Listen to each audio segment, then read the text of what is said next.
Now here to talk more about the Big Ten Hockey Conference's former Minnesota Gopher and North Star, as well as ASN hockey analyst Pat Micheletti. Pat, thanks for coming on. Great to be with you, Brendan. All right, let's start with the alma mater. Not a bad year for the Gophers, but they failed to make the big dance, something that doesn't sit well with the Mariucci faithful. As you know, you called some of their games. What do you think? Do you think they deserve to get in? No, looking back at it, and it was a completely different year for this team.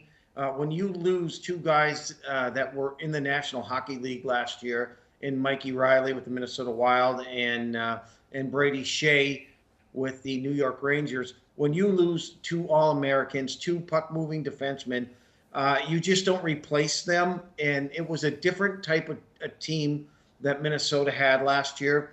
Certainly not the firepower that we've seen in the past. More of a team that really had to play each zone and get out of their own way, to be quite honest with you. And so it was a different type of Minnesota team, something that the fans here certainly were not used to. Certainly something I wasn't used to seeing. But, that's what happens when you get good players in, and knowing that the chances are that you're going to lose them earlier than you want to. Michigan wins the conference tourney with one of the most prolific offenses that we've ever seen. You've been around the game a little longer than I have. In terms of numbers alone, this team has to be one of the best displays of offense in college hockey, no? I've never seen a power play like it. When I think they were going at a clip at almost 40%. You correct me if I'm wrong, but right around. It was just ridiculous every time that they got on the power play. More often than not, they scored.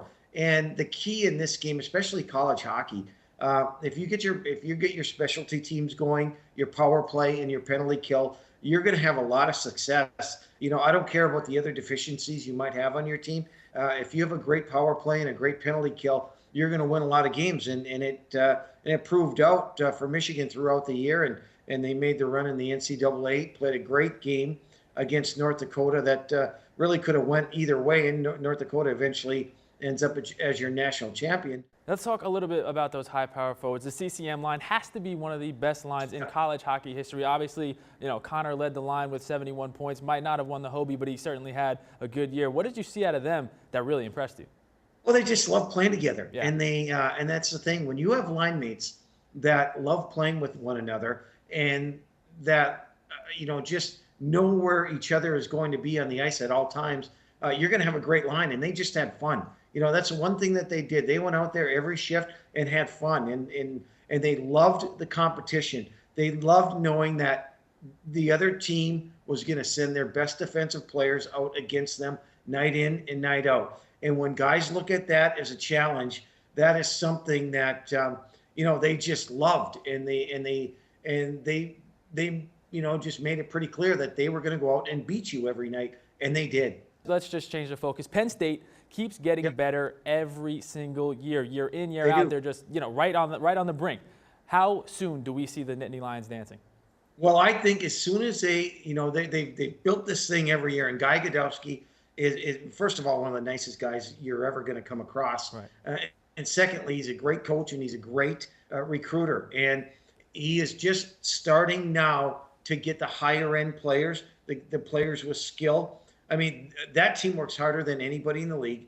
They take more shots than anybody in the league. They play a college game, not a pro game, and they get after it. And the only thing that they lack is the ability to have some high-enders win those close games that they're in a lot of during the season. So they're close, and it's a great atmosphere to play in. Kids are going to want to go there, and they're on the map now. So this is a team that you're going to have to watch out for next year and in the years to come. It's big. They have the facilities. The only thing that I think they lacked was depth.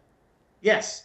Yeah. I mean, they like I said, they had a bunch of what I call third lines. Every time that they went out, they worked hard. They weren't pretty, but they need to get some players that have a little bit more skill. They guys like a Comfer and a Mott and players like that. And as soon as they get some of those players and a little bit more offensive on the back end, I mean, that's certainly going to help them. They have a bunch of pluggers right now, guys that just go after it, work hard, create a good forecheck, and they're a team that takes every shot possible that they can.